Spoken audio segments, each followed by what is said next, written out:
باركوها ليلة الأفراح.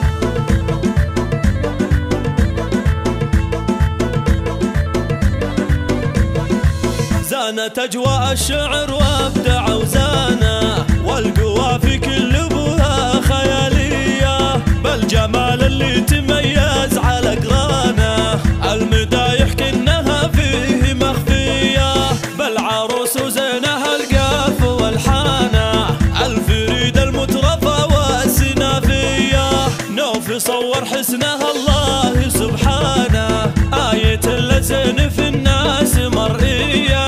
العروس النادرة نوف سلطانة، للعروش تربعتها ومعلية، باركوها ليلة الأفراح عنوانه، افرحي أجمل عروسة مثالية، نوف انت للحلا دوم تبيانه، يا الأميرة اللي بالأوصاف مكسية، أمكم عبد الله للعز برهانه، شيخة الطيب الكريمة الشقردية، فاطمة نفخر بها صيت ومكانه، الكرم والجود فيها مبادية، وابوك عبد العزيز اعتلى شانه، والنعم بالجيد اسمه وطارية، الشجاع اللي تفرد بميدانه، فالمواقف كفو منا له تحية، نوف حظه خالد وفيك أزمانه، زانت بوصلك وأيامه هنية، فاز بك خالد ولك دار بعيانه، خالد اللي له معالي وراثية.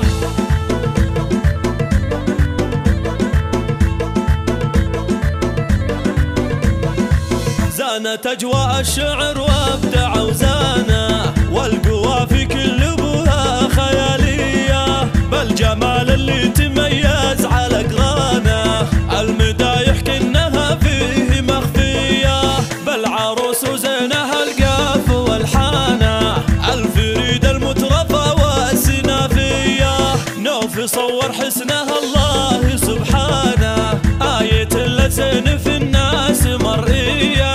العروس النادرة نوف سلطانة، للعروش تربعتها ومعلية، باركوها ليلة الأفراح عنوانه، افرحي أجمل عروسة مثالية، نوف انت للحلا دوم تبيانه، يا الأميرة اللي بالأوصاف مكسية،